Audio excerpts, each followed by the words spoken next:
survivre. C'est un jeu auquel se livre chaque jour notre planète face à un univers agressif. Depuis 4,4 milliards d'années, les deux équipes sont à égalité et le jeu continue. Il y a des tas d'objets qui peuvent nous tuer dans l'espace, mais aucun n'y est encore arrivé. Certains, comme les dangereux sursauts gamma issus de galaxies lointaines, passent complètement à côté de nous. D'autres objets ne parviennent jamais à traverser nos défenses invisibles. Le champ magnétique de la Terre repousse la menace des particules. La couche d'ozone filtre les rayons ultraviolets. Mais si le cosmos n'arrive pas à détruire la Terre, certains spécialistes ont leur idée sur la question. Bruce Betts est un expert des risques que les astéroïdes et autres débris spatiaux font courir à la Terre. Le moyen que je préfère pour détruire la Terre quand je délire, je choisirais sans doute un truc simple. Je percuterais violemment la Terre avec un objet d'une bonne taille. Notre compte à rebours avant la catastrophe commence avec le numéro 10.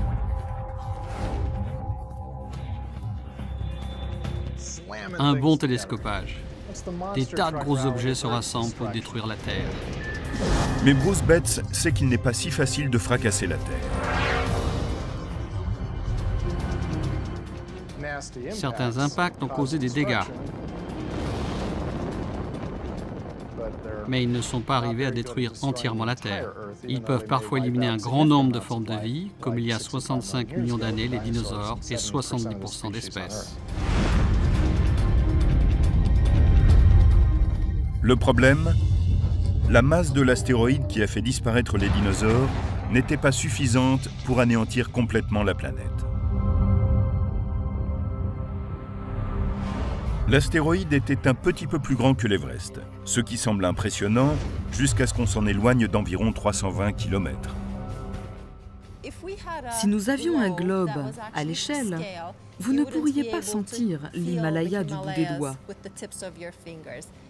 Il a l'air immense à nos yeux, mais comparé à la taille actuelle de la Terre, c'est une fourmilière. Il faudra un objet d'au moins la moitié de la taille de la Terre, qui fasse 1/10 de sa masse et qui se dirige vers nous à la vitesse de 50 km par seconde. Essayons avec Mars. On pourrait changer l'orbite de Mars, la lancer vers l'intérieur et la conduire vers l'impact final. Quand elles s'approcheront l'une de l'autre, leurs forces gravitationnelles respectives les mèneront à une étreinte finale. Tandis que la planète rouge emplit le ciel de la Terre, d'énormes tsunamis anéantissent les îles et les villes côtières. Et puis, ça devient terrible. Si vous êtes du côté de la planète frappée par Mars, c'est l'atomisation immédiate. L'autre côté est la proie de tremblements de terre qui fissurent les continents.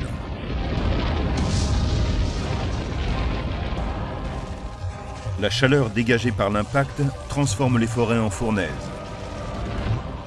Les montagnes terrestres et martiennes en fusion sont lancées dans l'espace et retombent comme une pluie apocalyptique.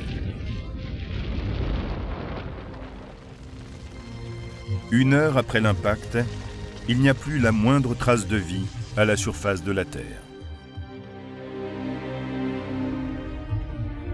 Mais la planète est tellement grosse, avec ses 6 milliards de milliers de milliards de tonnes de roches et de métal, que même un impact direct de Mars la blesserait, mais elle resterait intacte pour l'essentiel.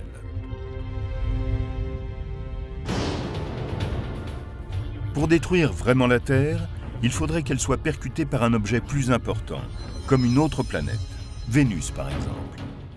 C'est un objet de même diamètre et dont la masse équivaut à plus de 80% de celle de la Terre. Si Vénus se dirige vers nous et frappe notre planète, nous sommes fichus.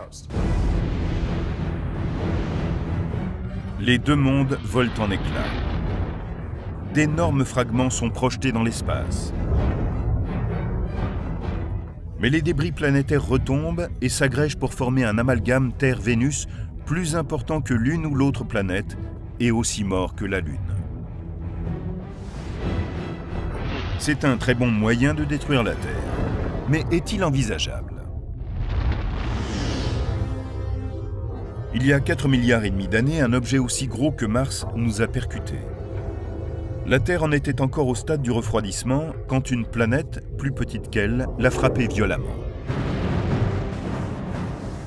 C'est comme une balle qui touche le sable et frappe une poignée de particules. L'objet a fait exploser une partie de la croûte terrestre et c'est à partir de ces débris que la Lune s'est formée peu de temps après. Mais si on peut envisager des impacts planétaires, il faut noter que Vénus est à plus de 37 millions de kilomètres de la Terre et Mars à plus de 57 millions. Alors comment ces planètes pourraient-elles parcourir une telle distance? En général, les planètes ont des orbites stables. Mais si un événement quelconque détournait complètement la planète de son orbite habituelle, Mercure, la planète la plus proche du Soleil, suit une orbite elliptique, sujette à des perturbations gravitationnelles provoquées par d'autres planètes. Les changements d'orbite de Mercure peuvent affecter indirectement celles d'autres planètes. Mars en particulier pourrait prendre une trajectoire qui croiserait l'orbite de la Terre.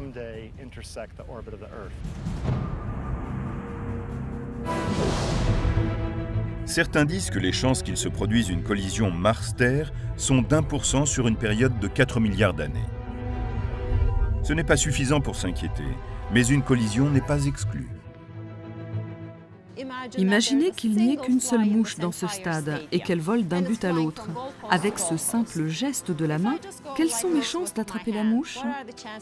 On ne répondrait pas 0 parce qu'il n'y a pas de raison absolue pour que cela n'arrive pas, mais on dirait que les chances sont extrêmement minces.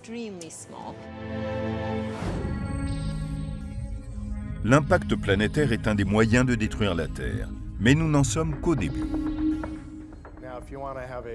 Si on préfère un processus plus long, plus lent et plus douloureux, alors on peut décider de modifier l'orbite de la Terre pour qu'elle tourne à une distance plus grande du Soleil.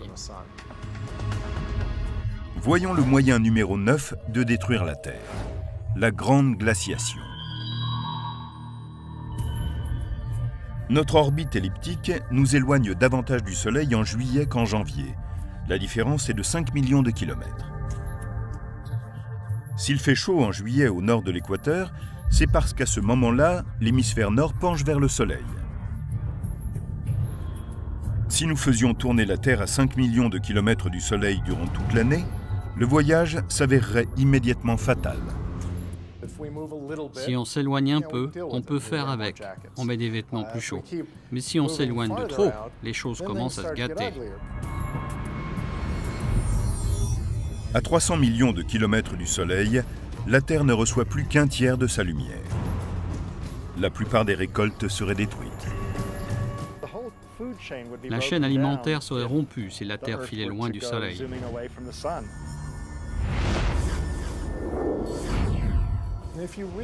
Et si on joue le jeu jusqu'au bout et qu'on atteigne l'orbite de Neptune, c'est notre atmosphère qui pourrait commencer à geler. On parle de belles journées à 350 degrés sous zéro. Rien ne survit à la surface gelée. Les océans sont des cimetières de glace. Mais à 4 km sous la surface, l'eau est toujours liquide grâce à la chaleur des volcans sous-marins. L'hydroxyde de soufre, issu des conduits hydrothermaux, continue à nourrir de grands vers tubicoles et d'autres formes exotiques de vie chimiosynthétique. La chaleur dégagée par le noyau terrestre peut aussi contribuer à la survie de l'humanité dans des villes souterraines. Les humains sont une espèce très résistante. Si la Terre s'emballait et poussait jusqu'à cette orbite où elle gèlerait, je pense qu'il y aurait des chances pour que nous puissions nous enfoncer dans le sous-sol.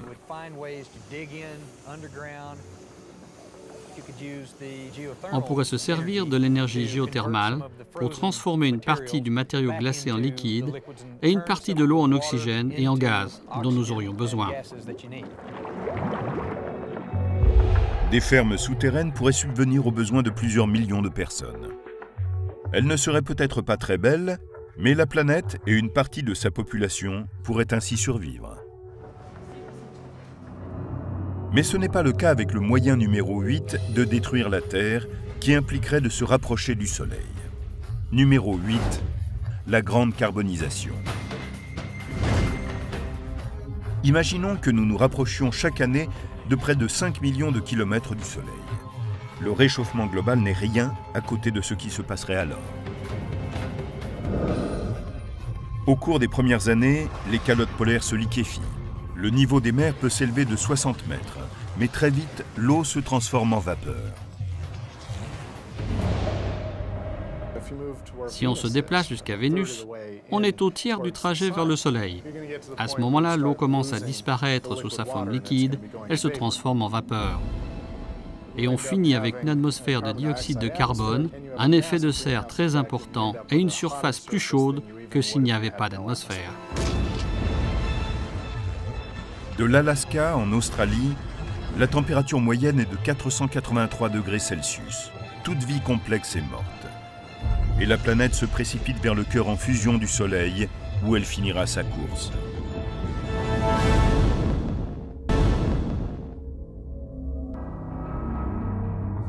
Des astronomes et des astrophysiciens ont établi 10 moyens de détruire la Terre. Nous l'avons vu écraser, lentement geler, puis filer vers une mort certaine au centre du Soleil. C'était le numéro 8 des moyens de détruire la Terre, la grande carbonisation.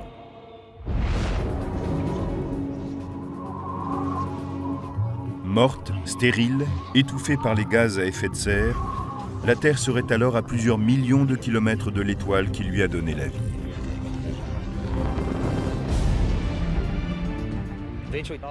En fait, il ne resterait plus qu'une grosse boule calcinée, carbonisée, qui se rapprocherait de plus en plus du Soleil. Et quand elle serait vraiment tout près, elle serait atomisée, transformée en vapeur. La vapeur serait emportée par les vents solaires et la Terre serait entièrement dépouillée. Je suppose que pendant une courte période, elle ressemblerait à une comète. Finalement, il ne reste que le noyau. Une boule de fer de 7000 km de diamètre composée de fer, de nickel et de métaux radioactifs, aussi brûlante que la surface du Soleil, mais 2 millions de fois plus petite. Et cela finirait par une collision avec le Soleil.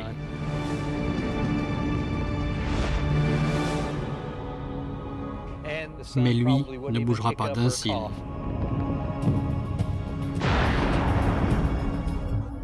Il faudrait sans doute plusieurs années-lumière pour changer aussi radicalement d'orbite et perturber la gravitation de tout le système solaire.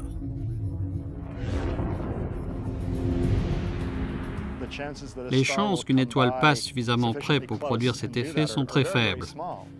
Mais il n'est pas inconcevable que cela arrive dans les quelques milliards d'années à venir. Transformer l'orbite solaire de la Terre serait la vouer à une mort très lente. Mais arrêter sa rotation l'amènerait à une fin très violente. C'est le numéro 7 de la liste des 10 moyens de détruire la Terre. Stopper la rotation. Si on stoppait la Terre, on n'arrêterait pas les objets qui s'y trouvent. Ils continueraient à avancer. Par exemple, on serait jeté contre les murs à une vitesse folle. La Terre se déplace à une vitesse de plusieurs milliers de kilomètres par heure. Si tout d'un coup on l'arrêtait, l'atmosphère ne disparaîtrait pas forcément en même temps. On aurait donc brusquement un vent qui soufflerait à 1600 km/h sur toute la planète. Simultanément, l'énergie accumulée par la friction rotationnelle serait libérée sous la forme d'une chaleur intense. On aurait des roches en fusion, des immeubles en fusion. Bientôt, la Terre serait un monde mort, tournant autour du Soleil. Notre cycle, alternant jour et nuit, serait dicté par l'année, c'est-à-dire le temps que met la Terre pour tourner autour du Soleil. Un jour serait long de 6 mois et une nuit de 6 autres mois. Un côté de la planète absorberait la chaleur du Soleil pendant 6 mois de suite, tandis que le côté dans l'obscurité refroidirait. Il y aurait 2 saisons, une mauvaise et une pire encore. Cette différence entre le côté chaud et le côté froid finira par créer d'énormes vents filant d'un côté à l'autre, des courants de convection massifs. D'un pôle à l'autre, la zone située dans l'ombre entre la lumière et l'obscurité serait envahie par d'énormes cyclones. La Terre, en se déplaçant autour du Soleil, ferait tourbillonner autour du globe 2 bandes de 20 000 km où régneraient des phénomènes météo extrêmes. Tous les 6 mois, chaque point du globe vivrait une saison cyclonique. Ce serait la pagaille totale. Ce serait une pagaille difficile à gérer. On peut imaginer que cela arriverait si quelque chose entrait en collision avec la Terre, de façon à créer un équilibre avec la tendance de la Terre à tourner sur elle-même. Cette collision serait tellement violente que l'arrêt de la rotation terrestre ne serait pas notre préoccupation première. Aussi terrible que pourrait être l'arrêt de la rotation de la Terre, au moins notre planète resterait dans le système solaire. Mais certaines forces dans l'espace sont assez dangereuses pour effacer toute trace physique de la Terre. Il y a par exemple les vestiges d'étoiles effondrées, d'une densité extrême qu'on appelle les trous noirs. La zone très dangereuse d'un trou noir est appelée son horizon. C'est un point d'attraction gravitationnelle dont on ne revient pas. Si un objet quelconque le dépasse, il n'y a plus aucun moyen de revenir en arrière. Il avale l'espace-temps autour de lui. Ainsi, la matière qui est simplement présente dans l'espace-temps est-elle avalée par le trou noir? Un trou noir de masse stellaire moyenne pèse entre 5 et 10 fois le poids du Soleil. Placer un tel objet à côté de la Terre détruirait certainement la planète. Mais il y a encore plus intéressant. Et si la Terre se retrouvait entre 2 trous noirs? Avec 2 trous noirs, ce serait 2 fois plus drôle. Et voici le numéro 6 des 10 moyens de détruire la Terre. Écartelé entre 2 trous noirs. Un des trous noirs attirerait le côté le plus proche de la Terre et l'étirerait vers lui. Il attirerait aussi le centre davantage que le côté opposé et l'étirerait aussi. Et le trou noir, à l'opposé, ferait la même chose. Les trous noirs déchirent la croûte terrestre en soulevant les plaques tectoniques et en déformant la lithosphère. Le magma en fusion déclenche des éruptions volcaniques apocalyptiques et les trous noirs interceptent la plus grande partie des cendres et de la fumée qui retombent vers la Terre. Dans les océans, d'énormes marées s'élèvent sans jamais retomber. Tandis que des pans entiers de la planète tombent dans les trous noirs, les débris et les gaz se transforment en énergie mortelle. Les débris tombant dans le trou noir exploseraient en rayons X, qui submergeraient la planète et tueraient tout le monde.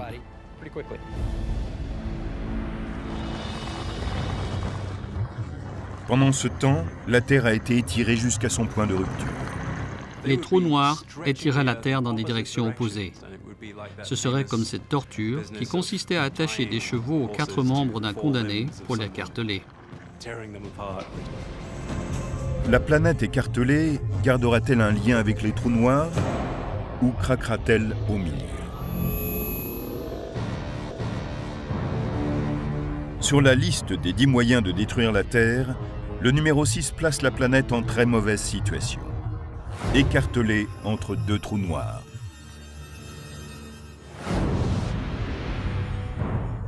On assiste ici à un tir à la corde gravitationnelle, la Terre étant la corde qui ne pourra résister à la tension.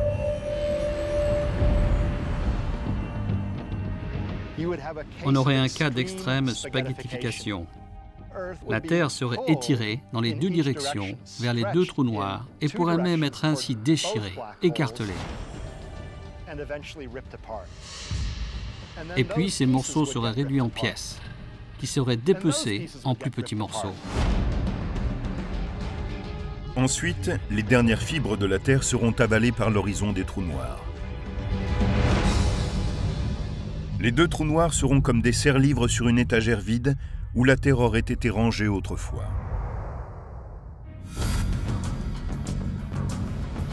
Il est rassurant de savoir que les chances que la Terre soit écartelée entre deux trous noirs sont proches de zéro.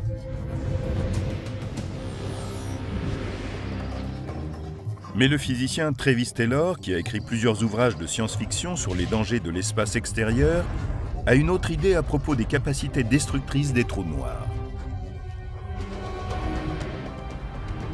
Si je voulais détruire la Terre, je proposerais qu'on capture un trou noir dans le noyau terrestre et qu'il la dévore de l'intérieur. Et je serais dans un vaisseau spatial pour la voir en train de s'effondrer. C'est le numéro 5 des 10 moyens de détruire la Terre, dévorer de l'intérieur.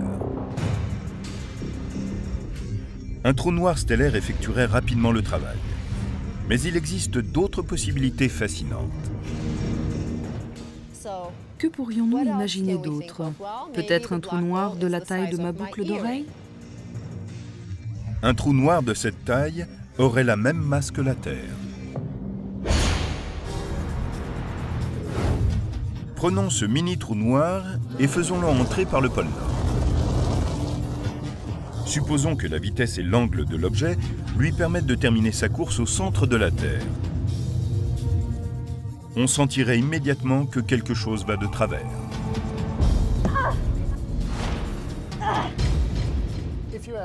Si on faisait en sorte d'avoir un trou noir de la masse de la Terre au centre de celle-ci, on sentirait brusquement à la surface de la planète une attraction gravitationnelle 2 fois plus forte. Toute balle lancée d'en haut serait beaucoup plus rapide. Nous allons tous commencer à nous pencher.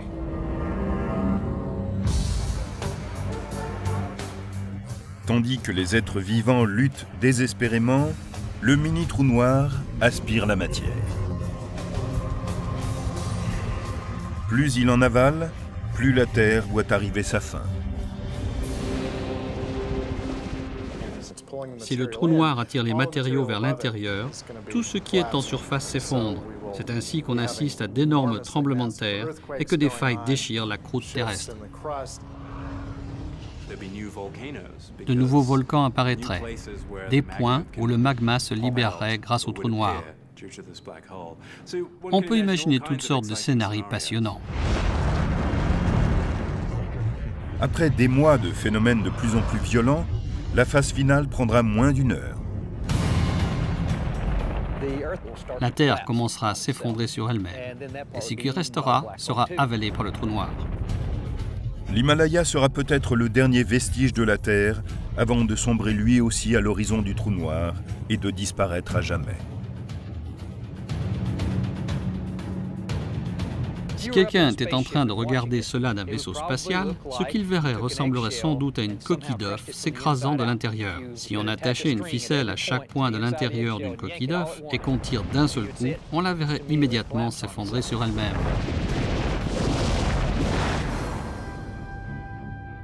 Il ne resterait que le trou noir et la masse de la Terre serait à l'intérieur. Personne n'a jamais découvert un trou noir de la masse de la Terre. Les trous noirs se forment à partir d'étoiles mortes, de supernovas, au moins 10 fois plus massives que le Soleil. Mais il pourrait bien y avoir dans l'univers des trous noirs dont la masse serait 1 million de fois inférieure. Selon une hypothèse, peu de temps après le Big Bang, il y avait tant de matière très dense que des millions de mini-trous noirs, appelés primordiaux, pourraient s'être formés sans avoir besoin de la mort d'une étoile.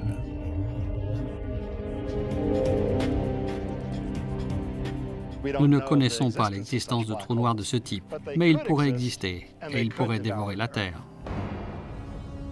Nous n'en trouverons sans doute pas de ce type pour l'expérimenter. Mais pourrait-on créer un mini-trou noir ici, sur Terre? Peut-être, grâce à un accélérateur de particules comme le Grand Collisionneur d'Hadron européen. C'est ce que voulait nous demander Justin de Salt Lake City. Alors, il nous a envoyé sa question. Un grand collisionneur peut-il produire un trou noir? C'est une bonne question. De nombreux physiciens aimeraient savoir si le Grand Collisionneur d'Hadron pourrait produire de mini-trous noirs. En principe, c'est possible s'il arrive à comprimer un maximum de matériaux dans un volume suffisamment petit. Cela donnerait un trou noir. Ce type de trou noir s'évaporera très vite.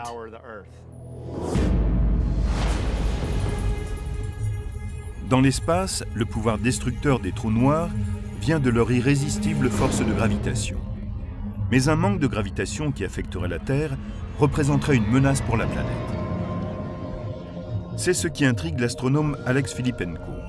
Ses études remarquables sur l'énergie sombre et l'accélération de l'univers lui ont inspiré sa propre vision de l'apocalypse. Mon moyen préféré de détruire la Terre est peut-être l'interruption de ce que nous appelons la gravitation. Et voici le numéro 4 des 10 moyens de détruire la Terre. Interrompre la gravitation. Tout ce que nous faisons dépend de l'équilibre que nous entretenons avec la gravitation. Mais si celle-ci décidait de mettre fin à cette relation? Sans elle, tout objet ascendant ne redescend jamais sur Terre. Les avions n'atterrissent jamais. Les arbres sont enracinés dans le sol jusqu'à ce que celui-ci se détache. Et tout cela n'est qu'un avant-goût du désastre à venir. La Terre elle-même commencerait à se morceler.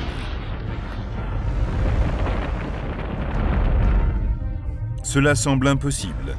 Mais la force de gravitation pourrait-elle s'interrompre? C'est incroyable, mais la réponse est oui, c'est possible. Il se peut qu'un jour, la gravitation cesse d'exister.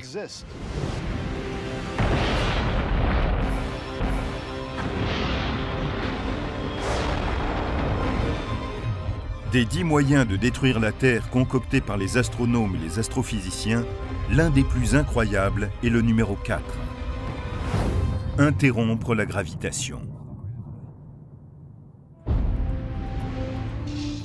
Aujourd'hui, la gravitation est une des 4 interactions élémentaires responsables de tous les phénomènes physiques, avec l'interaction électromagnétique, l'interaction nucléaire forte qui tient ensemble les noyaux atomiques et l'interaction nucléaire faible, source de la radioactivité. Mais au moment du Big Bang, elle n'était que 2.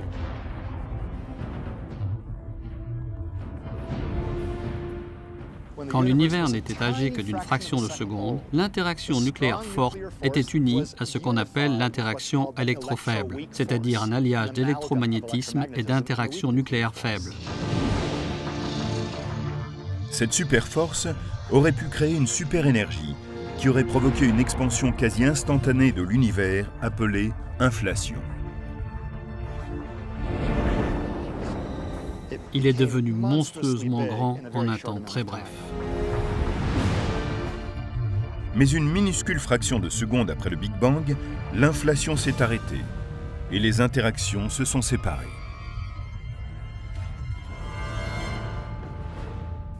L'interaction nucléaire forte s'est séparée de l'interaction électrofaible et elles sont devenues 2 interactions différenciées. Si cette interaction qui semblait une a pu se séparer en 2, cela pourrait-il arriver de nouveau avec la gravitation? On peut simuler cette éventualité terrifiante à l'aide d'une simple pièce de monnaie. Une pièce possède 2 faces. Mais si on transmet de l'énergie à la pièce en la faisant tourner, les 2 faces semblent se fondre. On ne distingue plus nettement le côté pile et le côté face, mais la pièce peut perdre son énergie et tomber d'un côté ou de l'autre. On a alors 2 résultats différents, dont aucun ne ressemble à la pièce qui tournait de façon sphérique et symétrique. De la même manière, la gravitation à l'heure actuelle symétrique pourrait un jour se séparer en 2 aspects différents. Chacune de ces 2 nouvelles forces aurait un comportement différent de celui de la gravitation que nous connaissons. Tout ce qui est regroupé par la gravitation se désintégrerait.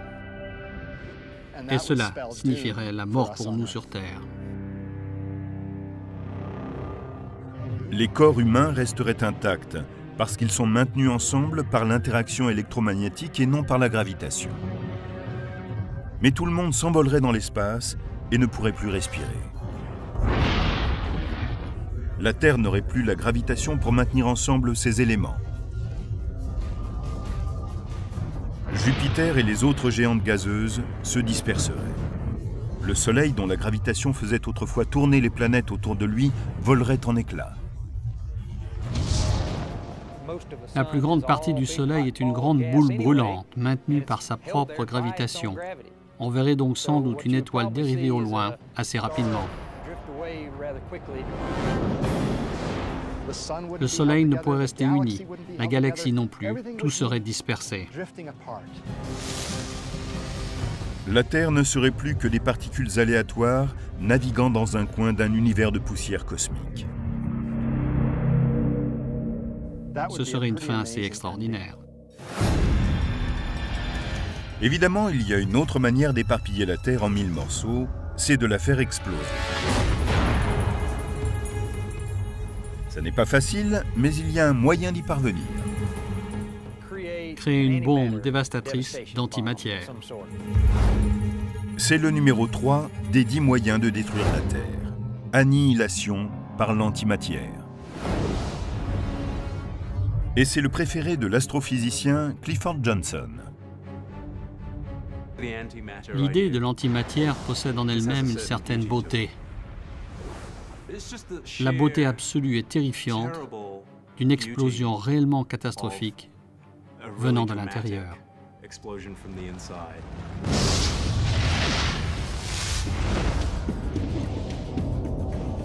L'antimatière est exactement comme la matière. C'est l'opposé. La matière et l'antimatière se détruisent mutuellement dans un souffle prodigieux. C'est la formule d'Einstein, E égale mc2, mise en action. Il s'agit de prendre cette matière et cette antimatière, de les combiner et de libérer ainsi de l'énergie pure. Une livre d'antimatière annihilant une livre de matière libérerait une puissance explosive de 44 mégatonnes. C'est autant qu'une bombe thermonucléaire. Mais pour détruire la Terre, il en faudrait bien plus. Selon certaines estimations, il faudrait au moins 100 milliards de mégatonnes d'antimatière. Donc, prenons la taille d'un stade. Nous devrions remplir des millions de stades avec de l'antimatière pour qu'elle puisse entrer en interaction avec la matière de la Terre et libérer ainsi assez d'énergie pour disperser celle-ci. Mais si l'on veut vraiment essayer, il y a une usine d'antimatière à 150 millions de kilomètres d'ici. Quand une quantité suffisante d'énergie magnétique s'est formée dans la chaudière nucléaire du Soleil, elle est libérée dans une éruption solaire explosive. Cette déflagration peut produire au moins 1 kg d'antimatière.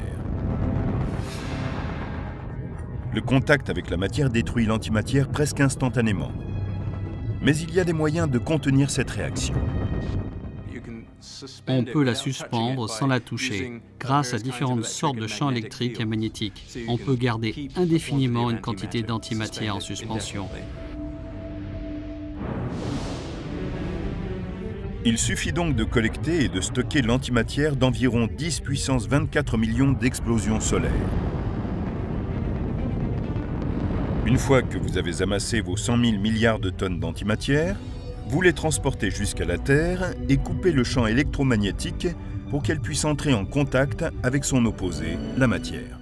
Placez-la comme vous le pourrez, au centre de la Terre, et ensuite laissez-la agir. Elle va exploser vers l'extérieur et tout déchiqueter. Mais si l'explosion d'antimatière serait instantanée, la rassembler prendrait des dizaines de milliards d'années. Il n'y a que quelques explosions solaires par an. Il faudrait des années et des années pour capturer et stocker assez d'antimatière et créer une bombe de taille appréciable.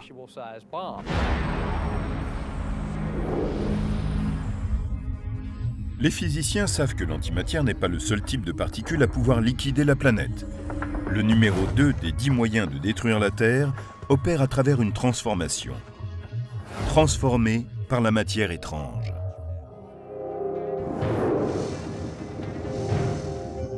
C'est un trouble important qui commence à un niveau inférieur à celui des protons et des neutrons dans le monde fou des quarks. ces particules appelées quarks bas, quarks hauts ou quarks étranges.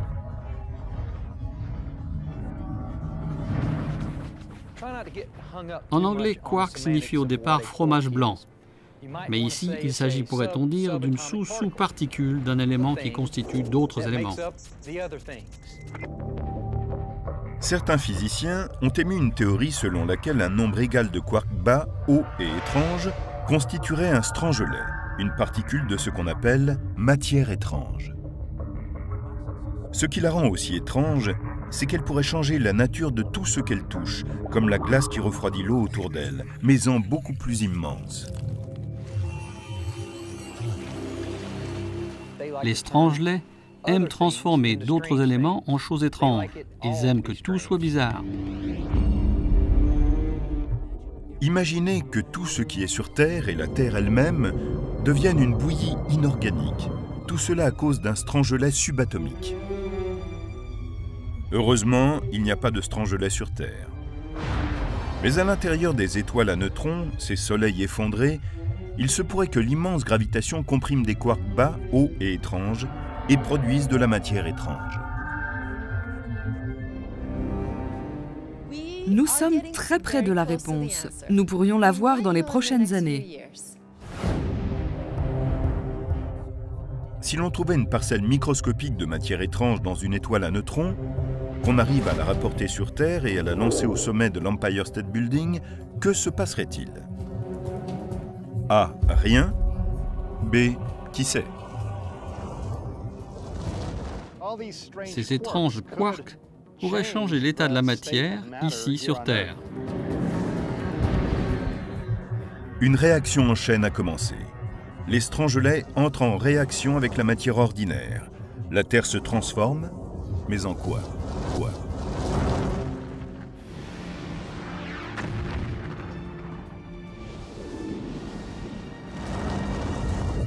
Sur la liste des 10 moyens de détruire la Terre, le numéro 2 est peut-être le plus singulier de tous, transformé par la matière étrange.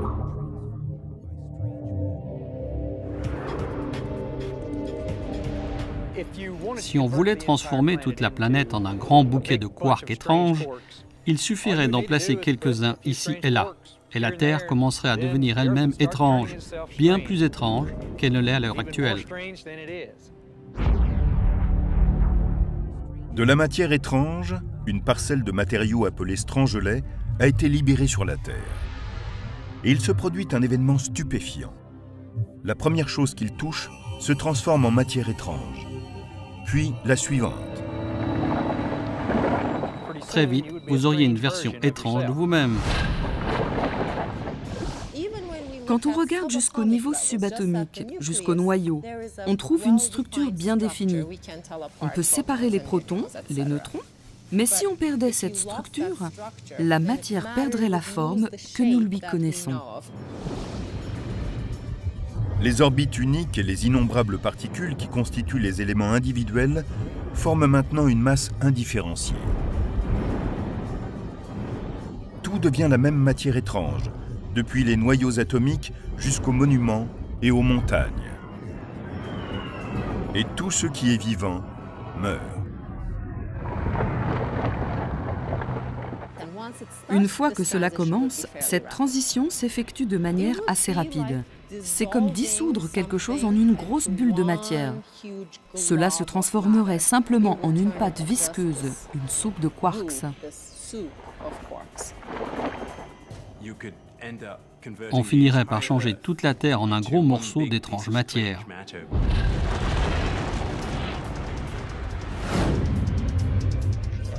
Les trous noirs primordiaux, la fin de la gravitation, l'antimatière et la matière étrange.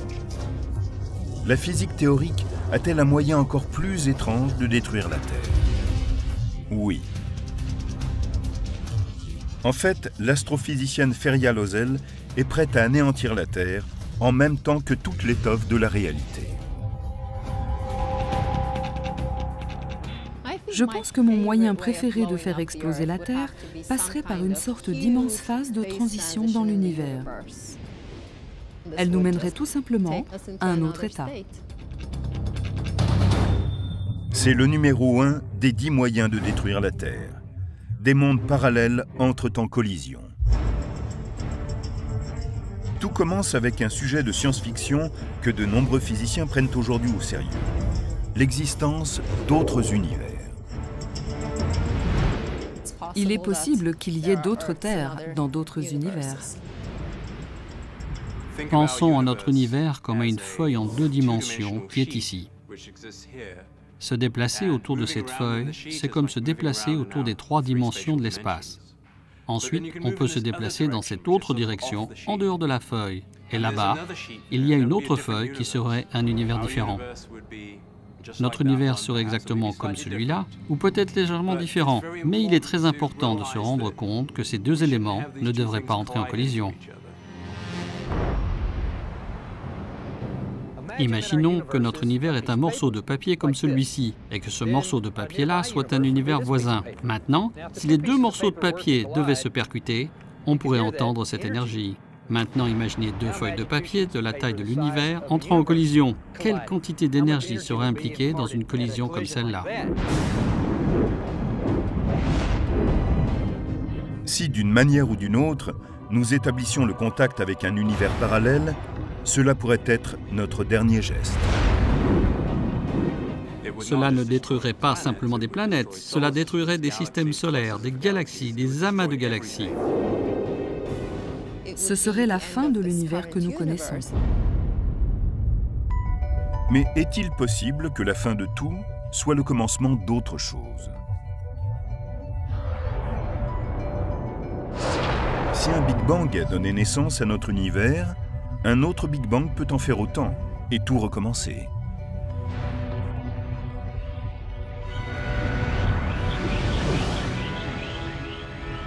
Cela pourrait créer un autre univers.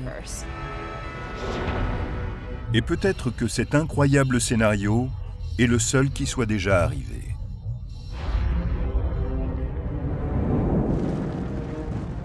Le Big Bang est peut-être issu d'une collision entre 2 univers, et cela se reproduira peut-être.